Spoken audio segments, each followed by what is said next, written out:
चले, हमारा एक छोटा सा कॉन्सेप्ट रह गया और उसमें से एक सवाल भी पेपर में आ जाता है। कॉन्सेप्ट भी छोटा सा है और एक सवाल भी उसमें से आ जाता है। जी हाँ सर खामोशी आप खत्म करो इसको बाद में। सवाल ये है कि मुख्तलिफ मेथड से क्यों फाइंड करते हैं। मैचिंग कॉन्सेप्ट हमें क्या कहता है? मैचिंग कॉन्सेप्ट कहता है कि आपने जिसका फायदा हासिल करना है ना उतना ही खर्चा लिखे, ठीक है, एक्सपेंस और इनकम मैच करने चाहिए। अब डिफरेंट मेथड अडॉप्ट करने का मेन मकसद ये होता है कि जो एसेट का पैटर्न ऑफ यूज है ना, यूज करने का तरीका, मैनर, वो हर एक का डिफरेंट होता है। जैसे कुछ एसेट्स ऐसे होते हैं जो कंसिस्टेंट फायदा देते हैं। जैसे कोई बिल्डिंग है ना, उसमें ये आप नहीं कह सकते कि इसका रेंट ऐसा ऐसा कम या उसकी वैल्यू कम होती जाएगी बहुत ज्यादा सिग्निफिकेंटली। कुछ ऐसे एसेट होते हैं जिनकी एफिशिएंसी यूजेज के साथ फौरन डाउन होती जाती है। मतलब जब वो नए होते हैं वो ज्यादा फायदा देते हैं, जब पुराने होते हैं कम फायदा देते हैं। उसके लिए रिड्यूसिंग बैलेंस, पहले ज्यादा फायदा तो ज्यादा डेप्शन आएगी, जैसे जैसे उसका वो पुराना होता जाएगा एसेट, उसकी वैल्यू कम होती जाएगी तो वो फायदा भी तो कम देगा, तो हम उसकी डेप्रिसिएशन जो एक्सपेंस में लिखेंगे वो भी कम करते जाएंगे। कुछ ऐसे एसेट होते हैं जो फायदा देते हैं कंसिस्टेंट, मतलब कोई ज्यादा फर्क नहीं होता, फिर वो क्या करते हैं, हम उसकी स्ट्रेट लाइन कर लेते हैं कि उसके एक्सपेंस भी वैसे ही लिखते हैं। तो ये कहता है कि जैसे आपका जो एसेट है किस तरह से यूज हो रहा है, बिजनेस उसको इस्तेमाल किस मैनर से करता है, वैसे ही मेथड अडॉप्ट किया जाता है। वरना जो स्कॉलर्स होते हैं वो बहुत ज्यादा बातें करते हैं कि भाई मैचिंग कॉन्सेप्ट तो कर रहे हो, लेकिन एक एसिड है वो पहले 2 सालों में ज्यादा फायदा दे रहा है, आखिर में वो उसका इतना फायदा ही नहीं है, तो कहाँ गया आपका मैचिंग कॉन्सेप्ट। तो इसलिए उन्होंने डिफरेंट मेथड बता दिए कि आप according to nature of acid अब मेथड अडॉप्ट करो। चलिए जी, ऐसा होता है कि पहले सपोज दैट इसे, वैसे तो आपकी बुक में कोई और नाम लिखा हुआ है, आपकी बुक में लिखा हुआ है रिव्यू करना। किसको? जो आपने पहले एस्टिमेट किया है। रिव्यू करना, रिव्यू का मतलब है हो सकता है पहले आपने गलत किया हो सकता है आपने पहले गलत अंदाजा लगाया हो। कौन सा अंदाजा लगाते हैं हम इस सवालों में? एक तो आप लोग जो यूज आपके जो इसके अंदर एस्टिमेशन इस्तेमाल होते हैं, एस्टिमेशन मतलब अंदाजा। एक अंदाजा होता है एसिड की लाइफ का, यूजफुल लाइफ का। क्या ऐसा है कि जितनी आप लाइफ सोचते हो उतनी होती है, या अंदाजा लगाते हो? अंदाजा लगाते हो।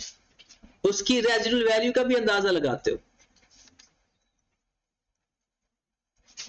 उसका जो बेनिफिट आपको मिलना है, मतलब मेथड ऑफ डेप्रिसिएशन डिसाइड करना, वो भी अंदाजा लगाते हो। मतलब आप एक अंदाजा लगाते हो कि अच्छा आपका जो यूजेज ऑफ एसेट होगा वो इस तरह से होगा, तो हम ये मेथड अप्लाई करते हैं। तो वो भी आपका एक्सपीरियंस और अंदाजा होता है। ऐसा हो सकता है कि आपने जो अंदाजा लगाया वो ठीक ना हो, ज्यादातर ऐसा नहीं होता लेकिन हो भी सकता है। तो आपका मेथड या रेट ऑफ डेप्रिसिएशन,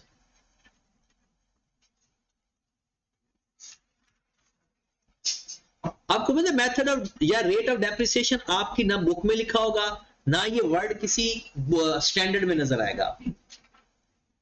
इसको वो होता मेथड या रेट ऑफ डेप्रिसिएशन चेंज है, लेकिन ये नाम इस्तेमाल नहीं होता। नाम क्या इस्तेमाल होता है? वो कहता है कि जो बिजनेस है वो यूज ऑफ एसेट पैटर्न, कि जिस पैटर्न पे वो पहले इस्तेमाल कर रहा है वो पैटर्न चेंज कर रहा है, यूज करने का तरीका चेंज कर रहा है। तो अगर वो यूज करने का तरीका चेंज करेगा, क्या उसी मेथड में डेप्शन लेगा? नहीं, उसे मेथड भी फिर चेंज करना पड़ेगा, क्योंकि मेथड का लफ्ज आता है एस्टिमेशन में, मेथड का लफ्ज नहीं आता होता। जहां मेथड आता है ना उसे कहते हैं अकाउंटिंग पॉलिसी चेंज हो रही है, तो इसलिए वो मेथड का लफ्ज इस्तेमाल नहीं करते। वो कहते हैं कि pattern of use of an asset वो हम चेंज कर रहे हैं। तो इसलिए आपको बुक्स के अंदर ये लफ्ज मिलेगा। अगर इसमें कोई चेंजिंग लाते हो, जैसे आपने पहले सोचा कि आपकी गाड़ी, आपका एसेट 10 साल चलेगा, 3 साल के बाद पता चला कि अगले 2 साल फारिग हो जाएगा, आपने तो 10 साल अंदाजा लगाया था, वो कहते हैं कि अगर आपको लगता है कि वाकया ऐसा है तो आप इसको चेंज कर दो। हालांकि इस चेंज करने पे पता है कौन सा कॉन्सेप्ट हिट हो जाएगा? कंसिस्टेंसी। कंसिस्टेंसी कॉन्सेप्ट कहता है चेंज ना किया करो जब तक कोई मजबूरी ना हो। एक ना मजबूरी आ गई है, अगर हम उसकी 10 साल लाइफ रखते हैं तो वो एक फेक इंफॉर्मेशन हो जाएगी, वो प्रेजेंटेशन ट्रू नहीं रहेगी। अगर कोई चेंज अप्लाई करने से फाइनेंशियल स्टेटमेंट की presentation more true and fair view देती है तो कर दिया करो। स्टैंडर्ड अलाउ करता है, दो ही से तो स्टैंडर्ड, एक स्टैंडर्ड अलाउ करता है या प्रेजेंटेशन बेहतर हो जाए।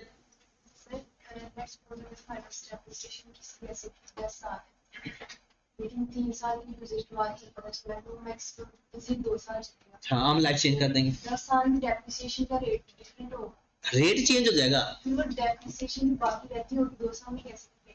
वही तो करना है, वही तो हम इधर ही तो जा रहे हैं।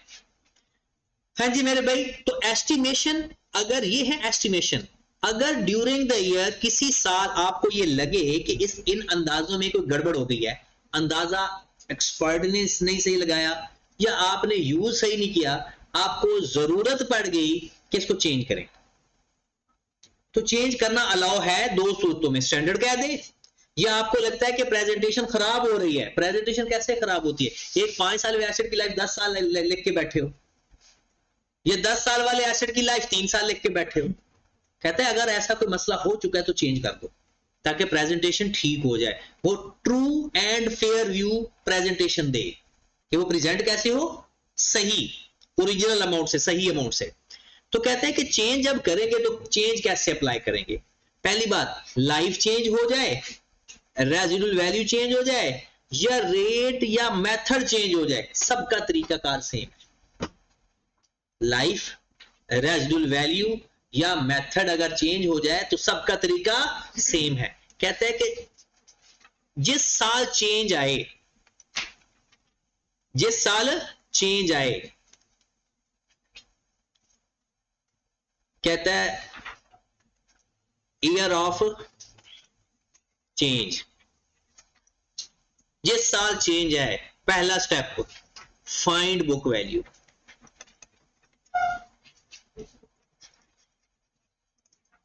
क्या? बुक वैल्यू फाइंड कर लो।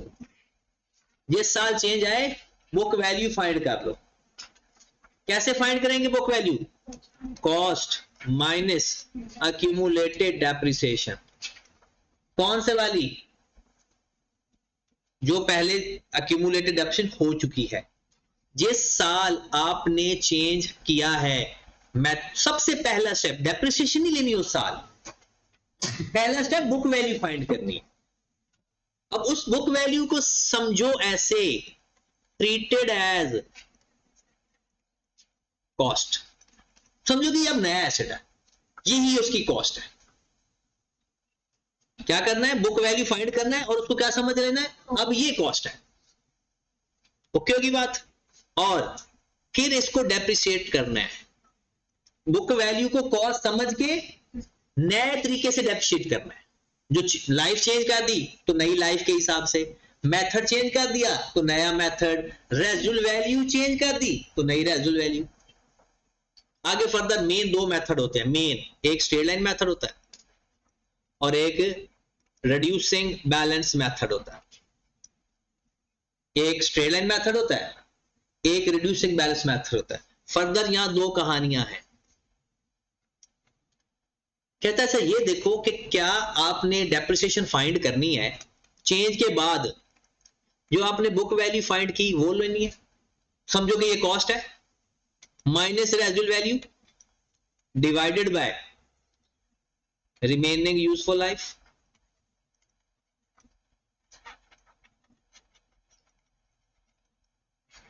या न्यू लाइफ। मैं स्ट्रेट लाइन के अकेले लिख दें? क्या करना है जनाब? जो बुक वैल्यू फाइंड किया है हमने लिखते हैं ना कॉस्ट माइनस रेजिडुअल वैल्यू, आपने उसकी जगह क्या लिखा? Book value. इसको समझो कि इसको आपने कॉस्ट ही समझ लिया है। अब सिर्फ डेप्रिसिएशन फाइंड करने के लिए बुक्स के अंदर कोई चेंजिंग नहीं आती, ना इसकी जर्नल एंट्री में कोई चेंजिंग आती है, ना लेजर के अंदर चेंजिंग, सिर्फ डेप्रिसिएशन की अमाउंट फाइंड और हो जाती है बस। बुक वैल्यू फाइंड कर ली माइनस रेजिडुअल वैल्यू, कौन सी, पुरानी या नई? अगर चेंज हो गई तो नई, नहीं चेंज हुई तो पुरानी। बुक वैल्यू तो फाइंड करनी है। रेजिडुअल वैल्यू अगर चेंज हो गई है तो नई रेजिडुअल वैल्यू, नहीं चेंज हुई तो पुरानी रेजिडुअल। ये बात लिख लें, new if change, old if not या नो चेंज। रेजिडुअल वैल्यू, क्योंकि आप कॉस्ट माइनस रेजिडुअल वैल्यू करते हो ना, तो आप क्या करोगे, उसकी book value minus residual value divided bye remaining life या न्यू लाइफ।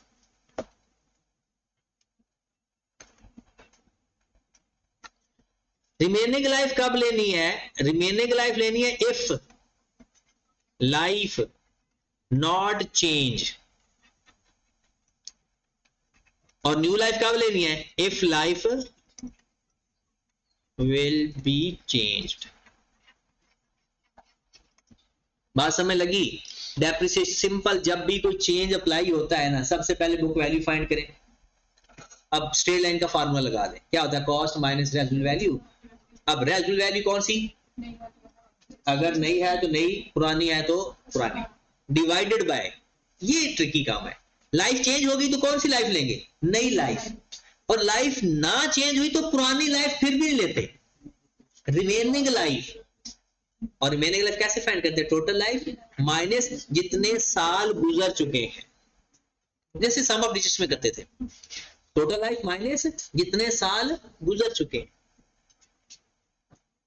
और ये तो बहुत ही आसान है, सिंपल, जो बुक वैल्यू है वो तो वैसे पहले ही बुक वैल्यू हम इसको समझते हैं, मल्टीप्लाइड बाय, अगर रेट चेंज हो गया तो नया रेट, नहीं चेंज हुआ तो पुराना रेट। अगर, क्योंकि इसमें होता है सिर्फ रेट का चक्कर है, अगर रेट चेंज हो गया तो नया रेट, अगर रेट चेंज नहीं हुआ तो पुराना रेट।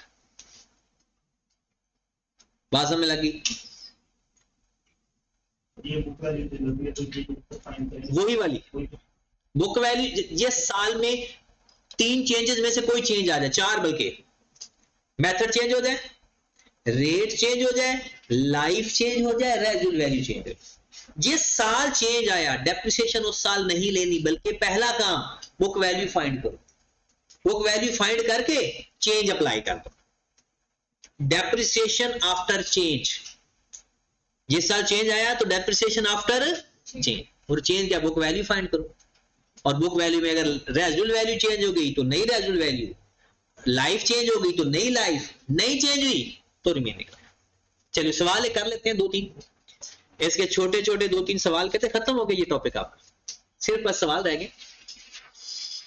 5वां चैप्टर मैंने आते ही करवा दिया, और ये भी एक छोटी सी बात रह गई, वो खत्म जी, ये भी करवाऊंगा, जो जो प्रॉब्लम है वो दोनों करवा दें। चलिए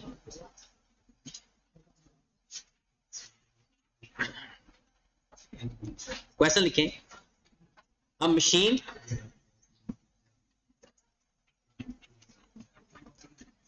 purchased for rupees 400,000,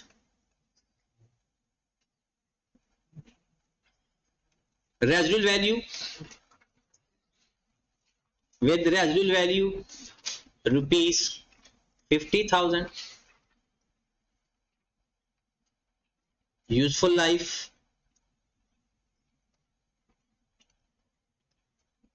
8 years,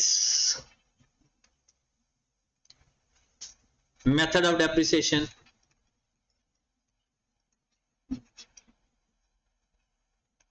is rupees, method of depreciation straight line कर लेते हैं, straight line method of depreciation is straight line। हाँ जी, कहते हैं हुआ ये इन 3rd ईयर, तीसरे साल, 4th कर लो, इन 4th ईयर, चौथे साल, there will be change in market structure, so residual value will be rupees 80,000 instead of rupees 50,000. Find depreciation for third and fourth year. Third and fourth year. A machine purchased 400, 4 lakh की machine खरीद दिया जी, 50,000 उसकी residual value है, life है उसकी 8 साल. एक और बात लिखें जो धोखा देने वाली है, there is no change in useful life. There is no change in useful life. There is no change in useful life. Machine खरीदी 4 लाख की, 50,000 उसकी रेजिडुअल वैल्यू है, 8 साल उसकी लाइफ है. मेथड था स्ट्रेट लाइन. चौथे साल आपको पता चला कि आपने जो सोचा हुआ है ना कि आपका एसेट जब पुराना हो जाएगा, खत्म हो जाएगा, फिर 50,000 का बिक जाएगा. अब लगता है महंगाई भी हो गई है, 80,000 का बिकेगा. और आपने तीसरे और चौथे साल की डेप्रिसिएशन फाइंड करनी है और लाइफ के अंदर कोई चेंज नहीं आया.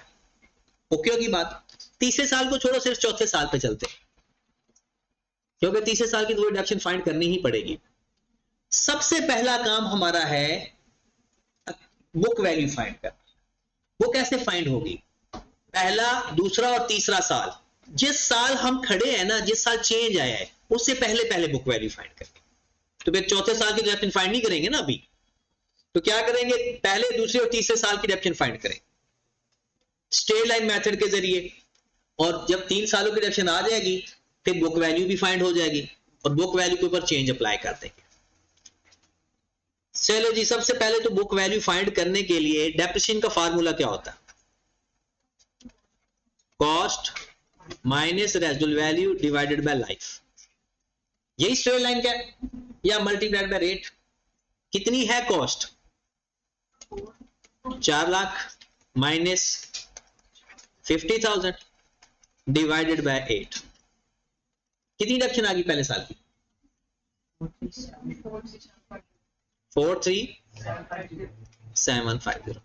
पहले साल भी यही आएगी, दूसरे साल भी यही आएगी, क्योंकि सेम फार्मूला है. तीसरे साल भी यही आएगी.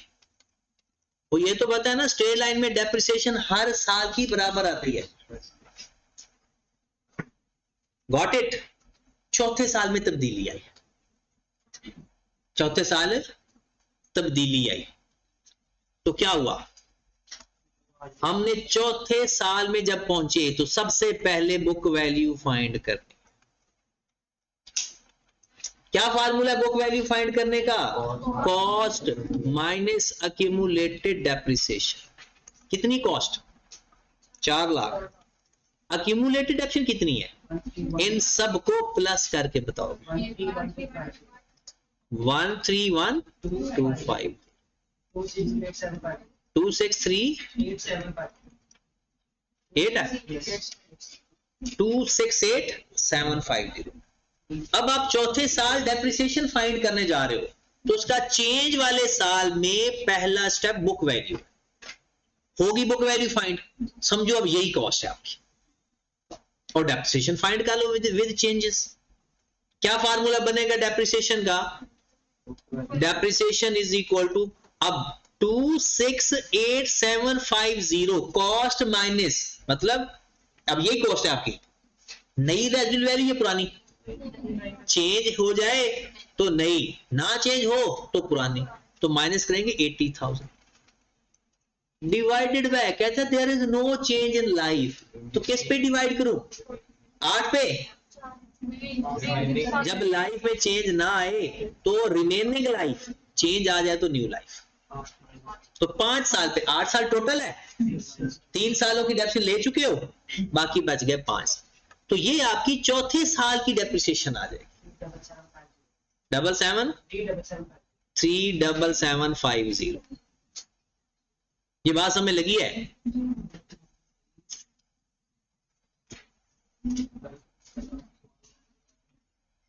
हाँ जी, ओके है, बात समझ लगी। क्या करना है, जब भी कोई चेंज है परेशानी नहीं लेनी, बुक वैल्यू फाइंड करनी।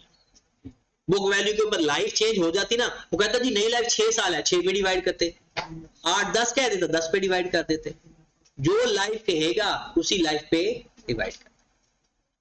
ठीक है, अब अगर वो हमसे बुक वैल्यू नहीं पूछता है तो अब तो ये 268750 में से माइनस 37750 माइनस करेंगे, तो पिछला सारा मलबा नहीं लेकर आना, क्योंकि वो पहले माइनस हो चुका है।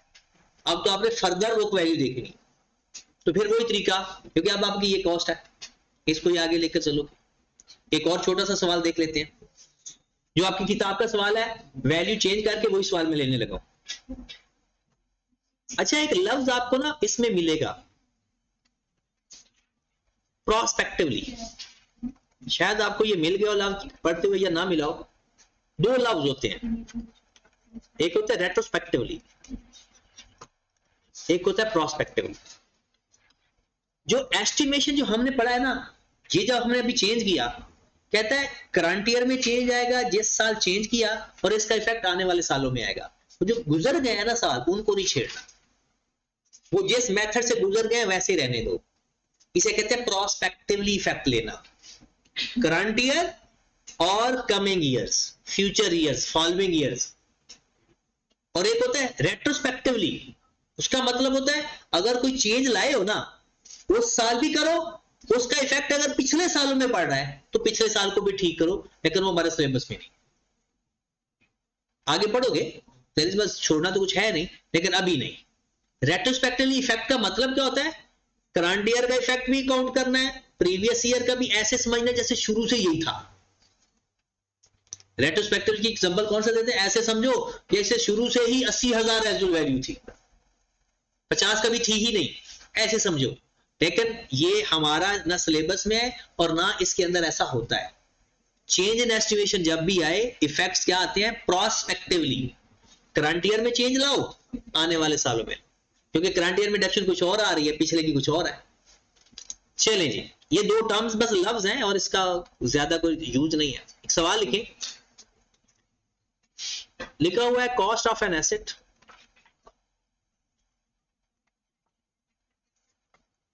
is rupees 800,000 with a residual value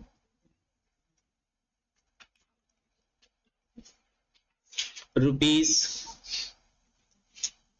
80,000, useful life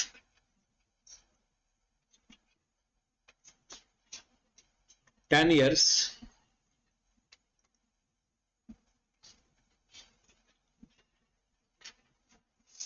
method of depreciation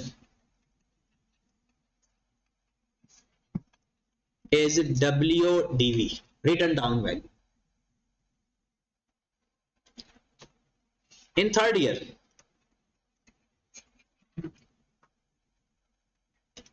entity change in pattern of use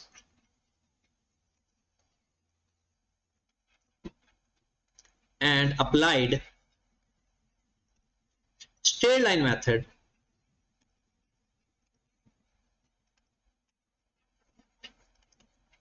instead of WDV.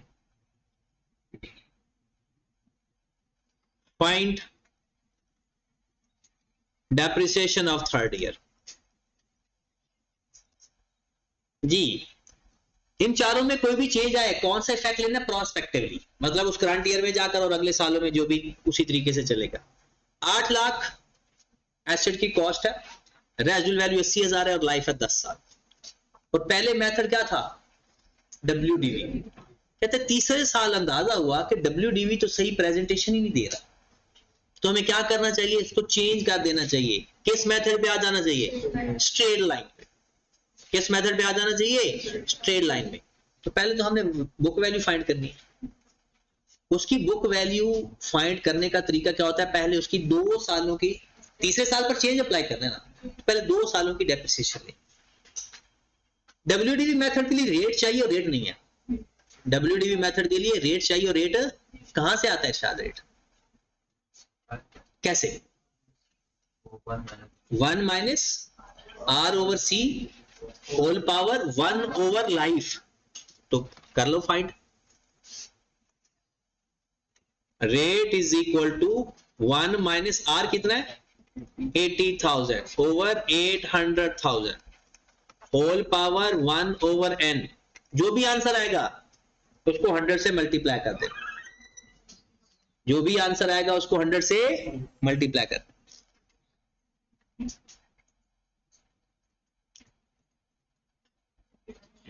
कितना पूरा 21.5 है, 56 है। चलो 21% करते थे। पता है ना WDV मेथड के अंदर रेट ना गिवन हो तो कैसे फाइंड करते हैं। हमें तीसरे साल से पहले पहले बुक वैल्यू चाहिए, तो हमें WDV मेथड से पहले 2 सालों की डेप्रिसिएशन फाइंड करनी पड़ेगी। वैसे तो आप डायरेक्ट भी कर सकते हो, बट अभी जरूरत नहीं है। ईयर 1, हाँ जी, 8 लाख में से 80,000 माइनस करके रेट अप्लाई करूं या डायरेक्ट 8 लाख पे अप्लाई करूं, डायरेक्ट 8 लाख। कितने मेथड है जिसमें डायरेक्ट अप्लाई करते हैं, 4 मेथड हमने पढ़े हैं। चारों में से कितने मेथड है जिसपे रेजिडुअल वैल्यू माइनस किए बगैर डेडक्शन लेते हैं, सिर्फ एक। बाकी तीनों में कॉस्ट माइनस रेजिडुअल वैल्यू करते हैं। मल्टीप्लाइड बाय 21%, कितनी डिडक्शन आ गई, कितना 168,000 माइनस करोगे या डायरेक्ट दोबारा 8 लाख पर 21% लोगे, माइनस करेंगे। ईयर 2 की डेप्रिसिएशन 632,000 मल्टीप्लाइड बाय 21%, कितना 732 नहीं है, 632 जी। इसका 21% नहीं, ये भी डेप्रिसिएशन है, ये भी कितना 132,720। इसको माइनस करें 49928। मुझे बताओ बुक वैल्यू फाइंड करने की जरूरत है या आ चुकी है, ये जो 499,280 है ये बुक वैल्यू तो है, इसमें से 2 सालों की डेप्रिसिएशन माइनस हो चुकी है। पहला स्टेप बुक वैल्यू फाइंड करनी है, होगी बुक वैल्यू फाइंड। तीसरे साल क्या करेंगे, स्ट्रेट लाइन मेथड के साथ डेप्रिसिएशन लेंगे। तीसरे साल स्ट्रेट लाइन मेथड के साथ डेप्रिसिएशन लेंगे, क्योंकि मेथड ऑफ डेप्रिसिएशन चेंज हो गया ना। तो क्या करेंगे, स्ट्रेट लाइन का फार्मूला बता दें जरा।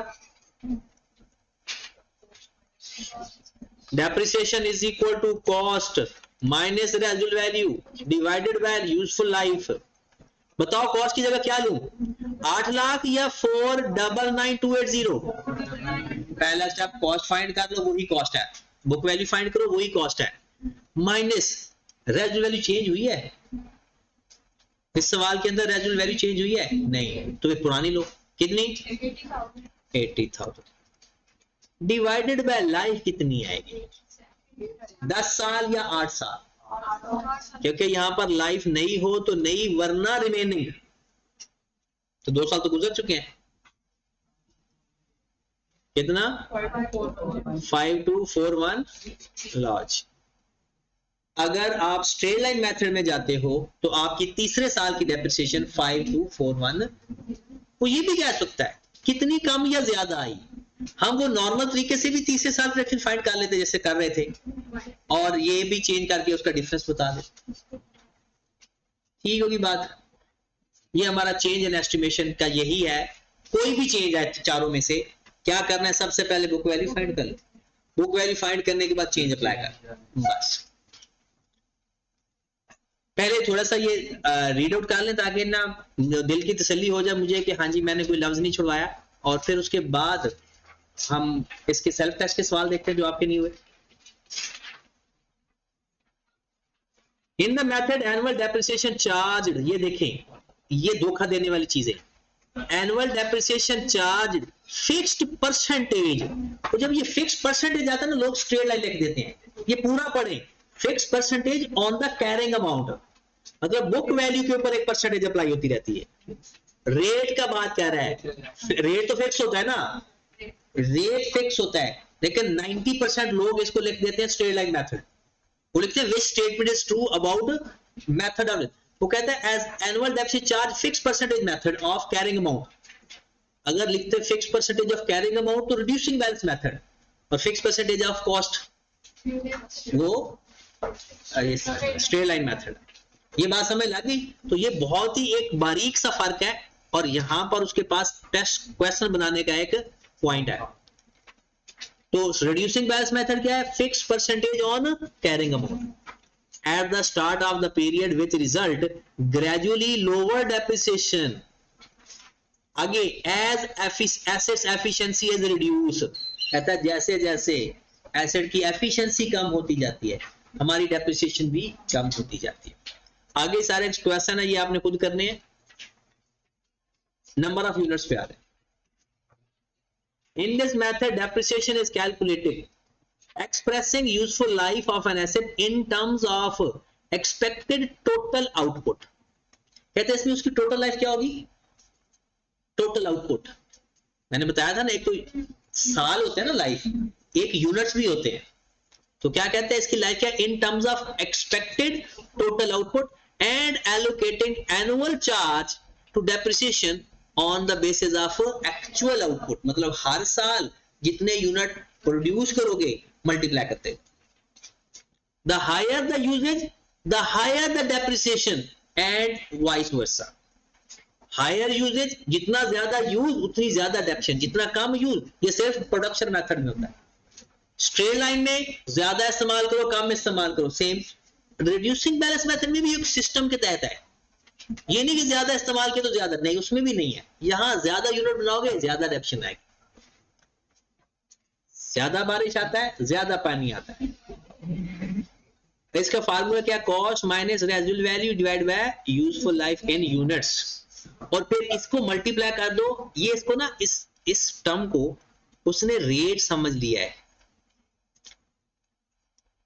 और इसको, और ये क्या कर रहा है उसको मल्टीप्लाई, ये ऊपर लिख दो आप, यूनिट्स यूज्ड या प्रोड्यूस, एनुअल प्रोडक्शन। आगे उसने रेट के साथ करना है, आप अपने तरीके से करें। सम ऑफ डिजिट्स कहता है ये multiplying depreciable amount by fraction. कौन सी fraction, where numerator is the remaining life, और न्यूमिरेटर ऊपर वाले को कहते हैं, नीचे वाले को, ऊपर वाले को, नीचे वाले को denominator.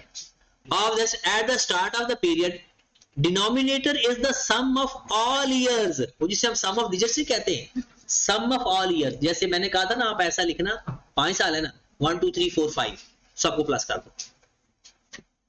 Start of the ownership, this method step wise lower depreciation in the later years. इसमें भी आपको पता है डेप्रिसिएशन स्टेप बाय स्टेप कम होती जाती है। Depreciation charge and period, depreciation किधर चार्ज होती है ये आपको पहले ही पता है, चार्ज एज एन एक्सपेंस। कहां, statement of comprehensive income each year over the life of, even asset is idle and not being used, चाहे एसेट इस्तेमाल करो या ना करो डेप्रिसिएशन आएगी। यानी किस सूरत में डेप्रिसिएशन जीरो होती है, प्रोडक्शन मेथड के अंदर अगर प्रोडक्शन ना हो, प्रोडक्शन मेथड के अंदर अगर प्रोडक्शन ना हो, अदरवाइज अगर एसेट आइडल भी पड़ा हो, ना इस्तेमाल हो, फिर भी डेप्रिसिएशन आती है। However, under usage of depreciation usage method of depreciation, sum of units method, the depreciation charge can be zero while there is a, ये सवाल उसने यहां से उठाया, land is not depreciated because it is indefinite useful life। कहते land depreciate ना करना, एक सूरत में होती है लैंड डेप्रिसिएशन, लीज के केस में, लेकिन ओवरऑल लैंड डेप्रिशिएट क्योंकि उसकी वैल्यू कम हो ही नहीं रही होती, उसकी तो वैल्यू जैसे जैसे टाइम बढ़ता है बढ़ रही होती। कब शुरू करना है? Depreciation must be charge from the date asset is available for, there may be earlier than the date it is actually bought into use. कहता है ये डेट पहले भी हो सकती है कमर्शियल प्रोडक्शन से, कहता है अवेलेबल फॉर यूज की डेट पहले भी हो सकती है जब एक्चुअली यूज आपने करना शुरू किया। ये कल वाली सारी बातें। डेप्रिसिएशन ऐड कब करनी है? when there is no more charge, when asset is derecognized या disposed of, बेच दो या एसेट की लिस्ट से निकाल दो। बेचो जाए ना, दादा की निशानी समझ के रख लो, इतना पुराना हो गया, मतलब एक एसेट है वो अब उसको चलाते हो तो वो नुकसान देता है तो अब चलाने का कोई फायदा नहीं और ना ही वो बिकने वाला है, तो बंदा वैसे ही साइड पे रख देता है, तो कहते हैं डीरेकग्नाइज हो गया। उसके बाद चेंज इन डेप्रिसिएशन मेथड, कहते हैं change from one method of depreciation to another method is permissible only on the ground that new method will give fair presentation of the results of the financial position। आगे ना बात कब allow है? Paper में एक दफा सवाल आया कि चेंज करने से प्रॉफिट ज्यादा आ जाएगा, चेंज अलाउ है? नहीं, दो सूत्रों के अलावा चेंज अलाउ ही नहीं है। एक प्रेजेंटेशन फेयर हो जाए, रिलायबल हो जाए, अप्रोप्रिएट हो जाए या स्टैंडर्ड कहते हैं, इसके अलावा प्रॉफिट ज्यादा हो जाए, टैक्स कम पड़ रहा हो, किसी भी वजह से चेंज अलाउ नहीं। जी फेयर प्रेजेंटेशन का मतलब, फेयर प्रेजेंटेशन का मतलब भाई साहब ये है कि एक एसेट को आपने रिकॉर्ड किया हुआ 10 लाख से और उसकी लाइफ आपने लिखी हुई है 20 साल। अब आपने ये उसकी वैल्यू प्रेजेंट की हुई है, लिखी हुई का मतलब प्रेजेंट की हुई है। अब एक बंदा एक्सपर्ट आया, कहता है ये कोई बेवकूफी इंसान होगा जिसने 10 साल लाइफ लिखी हुई है, इसकी तो 4 साल भी नहीं है, तो क्या आपने जो लाइफ लिखी हुई है वो फेयर प्रेजेंटेशन हुई? नहीं, उसकी एक्चुअल लाइफ क्या थी? 4 साल। तो आप उसको फेयर लें कि 4 साल लिखने से अगर वो वैल्यू फेयर प्रेजेंटेशन दे रही है तो फिर 4 साल लिख लो। मतलब नई वैल्यू लिखने से रिलायबिलिटी बढ़ रही है, जो लिखा हुआ है उसकी रिलायबिलिटी बढ़ रही है, तो उसे कहते हैं फेयर प्रेजेंटेशन। ठीक है, आगे वो कहता है यहां पर carrying amount should be return of over the remaining useful life. ये पूरा उसने ना एक छोटी सी लाइन में बताया। कैरिंग अमाउंट मतलब मैंने कहा बुक वैल्यू, और उसको अब रिमेनिंग लाइफ पे डिवाइड करते हैं। Commencing with the period in which change is made, मतलब चेंज कब आया था? तो यार 2018 में आया था। Carrying amount should be return of over the remaining life, और कब? Commencing with the period in which the change is made. आगे तो ये आपने खुद करना है, ये सवाल लाजमी करना है। ये सारे मेथड ऑफ डेफिनेशन चेंज किए हैं आपने ना, सॉल्यूशन ना देखा करें, आप अपने सवाल को पढ़ के हल कर दिया करें, सवाल खुद ब खुद हल हो जाएगा। रिव्यू लाइफ एंड रेज्यूम, अब हमने उसको इकट्ठा ही पढ़ा, उसने अलग अलग बताया। Useful life and residual value of tangible non current asset should be reviewed at the end of each reporting period. ये सवाल आ सकता है, आपने हर साल के एंड पे देखना है जो लाइफ का अंदाजा लगाया था या जो रेजिडुअल वैल्यू सोची थी, बिल्कुल सही सोची थी, उसको रिव्यू करते रहना है। कब? At the end of each reporting period. कौन सा वाला? एज एट 31 दिसंबर, वो वाला जो आप रिपोर्ट एसओसीआई और एसओएफई बनाते हो ना, वो वाला। And revise if expectations are significantly different from previous estimates। अगर आपको लगता है कि जो पहले अंदाजे लगाए थे उससे तो बहुत ही चेंज है, तो इसका मतलब वो कहता है फिर चेंज कर दो, क्योंकि फिर आपकी वो जो पहले प्रेजेंटेशन है वो ठीक नहीं है, जो पहले आपने अंदाजे लिखे हुए वो ठीक, चेंज कर दो। फिर वही बात, the carrying amount of the asset at the date of revision less any residual should be depreciated over the revised और रिमेनिंग लाइफ या न्यू लाइफ। रिवाइज का मतलब क्या है? New life.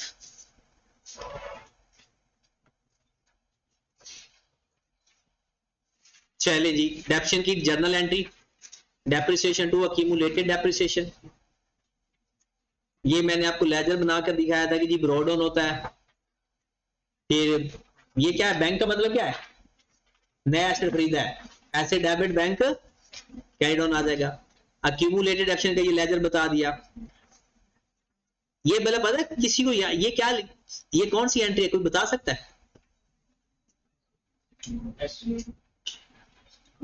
ये डेप्रिसिएशन एक्सपेंस का बेसिकली लेजर और closing entry पास की हुई है। क्लोजिंग एंट्री यही होती है ना, ये डेप्रिसिएशन क्रेडिट हो रहा है, प्रॉफिट एंड लॉस डेबिट हो रहा है। उसके बाद वो कहता है कि आपने एसपीएल के अंदर कौन सा वैल्यू लिखनी है, डेप्रिसिएशन, और स्टेटमेंट ऑफ फाइनेंशियल पोजीशन में क्या लिखते हैं, कॉस्ट माइनस एक्यूमुलेटेड डेप्रिसिएशन। ये वो भी प्रेजेंटेशन का तरीका बताया है। आईकैम ने बेचारे ने ना जो 9वां चैप्टर बनाया है ना, ये सारे चैप्टर पढ़ा के बनाया है, तो वो ये सारी चीजें जो हम पढ़ चुके हैं वो यही है। बेचारा तो नहीं कहना चाहिए, बस वैसे मुंह तो निकल गया।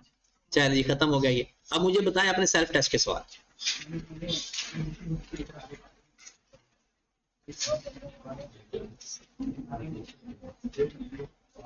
कल फिर इसका, बल्कि इसका क्या, कल आपने 4 5 6 खत्म करो, आप फाइनल असाइनमेंट रिव्यू सारा कुछ जहां जहां से मिलता है, क्योंकि अब तो खत्म हो गया, 5वां चैप्टर आपका हो चुका है।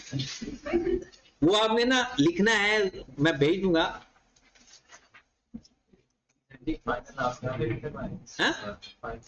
फाइनल असाइनमेंट करवाऊंगा तो सही, 3 चैप्टर हो गए, 3 चैप्टर कल कर लेंगे, ये 4 5 6, और जो संडे का दिन मैंने रखा हुआ है, अब इसके बाद 5वां पढ़ना, 5वां तो पढ़ लिया है, पढ़ना 5वें के पीछे पड़े हुए हो।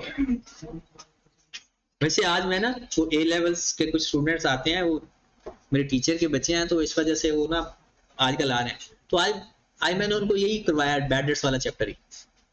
उस वक्त आप लोग इकोनॉमिक्स पढ़ रहे थे, मेरा ये कि उसको इधर बिठा के करवा दो। चलिए सवाल बताएं, आगे सवाल। 38, ये 38 जब सारे इकट्ठा कहते हो ना, मुझे डर लगने लग जाता है, ऐसा कौन सा सवाल है, ये किसका सवाल है? हद है।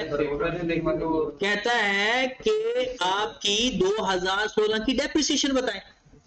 हम 2016 में खड़े हैं, कैसे डेप्रिसिएशन ब्रॉड ऑन की पहले और फिर एडिशन की। अब मेथड कौन सा है, लो है स्ट्रेट लाइन, ये तो और आसान हो गया। WDV में फिर भी खपना पड़ना था, पहले बुक वैल्यू फाइंड करना पड़नी थी, पहले साल की, दूसरे साल की। करना क्या है, आप 2016 पे हो, सबसे पहले स्टेप क्या है, ब्रॉड ऑन की डेप्रिसिएशन, और फिर ऐसा ही है। अब इसमें मुझे बताओ ब्रॉड ऑन कौन से हैं, ये भी ब्रॉड ऑन है, ये दोनों ब्रॉड ऑन है। अगर ये रिड्यूसिंग बैलेंस मेथड होता ना तो थोड़ा टेक्निकल कह सकते थे, फिर हमें सारे ईयर बाय ईयर करना पड़ना था। अब इसमें तो बहुत सादा सी बात है। वो इससे जो फैक्टर मिल गया ना हमें, उसकी वो देता नहीं है 2 लाख के साथ टाइम फैक्टर क्यों 2016 में कहां टाइम फैक्टर आएगा, वो तो 2014 में टाइम फैक्टर लगेगा। अब तो ब्रॉड ऑन बन चुका है, 15 में भी लगेगा, लेकिन हम 2016 पे हैं, हम 2016 पे हैं, तो जब जिस साल पे खड़े हैं ब्रॉड ऑन पे टाइम फैक्टर नहीं लगता होता, टाइम फैक्टर जिस साल पे वो एडिशन होता है ना तभी लग जाता है। 2015 में 9 महीनों की डिडक्शन आएगी, 2016 में तो पूरा साल होगा। वो तो आएगा, लेकिन अब देखो हम कर लेते हैं। हाँ जी, ब्रॉड ऑन ये बड़ी बीमारी होती है सोल्यूशन देखने वाली, अपने तरीके से करके सवाल का जवाब मैच किया करो पास। ब्रॉड ऑन कितना है, 5 लाख, 5 मिलियन मल्टीप्लाइड बाय 10%, ऐसा ही है। ब्रॉड ऑन में कितना आ जाएगा, 5 लाख। फिर एडिशन, एडिशन कितना है, 4 million multiplied by 10%, multiplied by 6 by 12, कितना, लो जी 7 लाख डेप्रिसिएशन आ गई। ठीक है। हाँ, रिड्यूसिंग बैलेंस मेथड में होता तो क्या करते, पहले साल, क्योंकि हमें चाहिए होती है बुक वैल्यू, यहां पर ब्रॉड ऑन की बुक वैल्यू चाहिए होती है, उसके लिए फिर हम पहले साल भी ऐसे समझते हैं कि एक पहला साल, फिर दूसरा, फिर तीसरा। अब पेपर में ऐसे भी कर सकते हो, तीनों सालों के लेकर चल सकते हो। अगर आपको पैटर्न याद हो गया है कि पहले साल ऐसे डेप्थ लेते हैं, दूसरे साल, तीसरे साल, जैसे मर्जी का। चले जी नेक्स्ट बताएं, कौन सा सवाल, वो तो अब हो जाएगा ना। चले, एडिशनल सवाल खुद ही करने हैं आपने और सोच समझ के करने हैं। याद रखें मैंने जितनी भी मेहनत की है ना पीआरसी से कहीं ज्यादा की है, और अगर उसका आपने फायदा नहीं हासिल किया ना तो मुझे ऐसा लगेगा कि मेरी मेहनत ही बेकार की। इसका फायदा हासिल करो। आपको पता ही नहीं है कि आने वाली जिंदगी में ये कितना इंपॉर्टेंट है।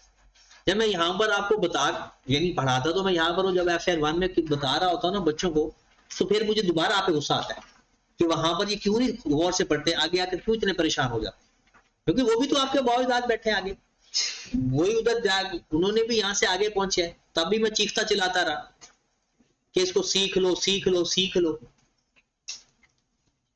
अब इमेजिन करें आई कैप के कमेंट्स की बात कर रहा हूं, पेपर में एक दफा सवाल आया, मैंने पहले भी बताया था कि goods sold ₹42,000 omitted from sales ledger, ये सवाल आया हुआ है। अब बच्चों ने क्या किया, 42,000 जाकर सेल में ऐड कर दिया। बच्चों ने क्या किया, 42,000 कहां ऐड कर दिया, सेल्स में। अब आप भी कहोगे सही तो किया, लेकिन आई कैप ने कहा है कि ये 80% बच्चों ने गलत लिखा है।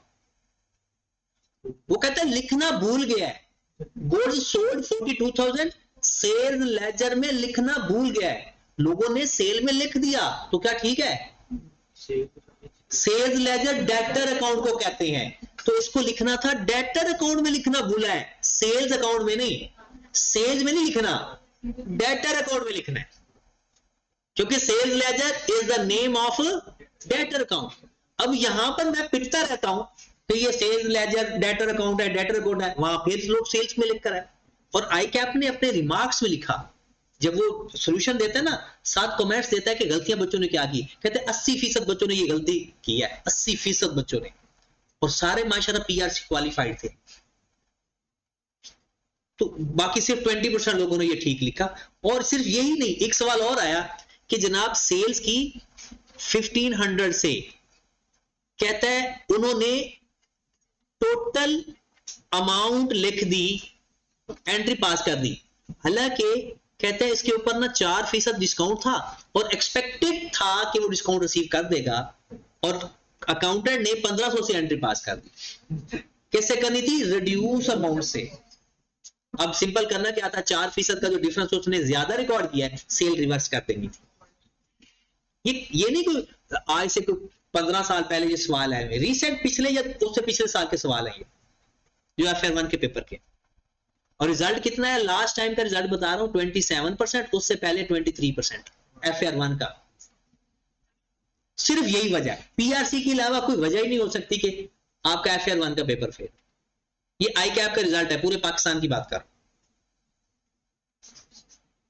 अब वो इस तरह से, अब हमारे यहां ना पास होने के पीछे पड़ चुके हैं कि पास हो जाए, लर्निंग होती रहेगी।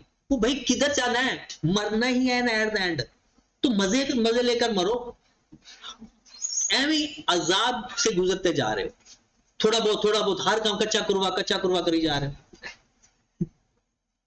जो भी काम करो दिल और दिमाग से इकट्ठा मैच करके करो। हाँ जी, फिर चले नेक्स्ट।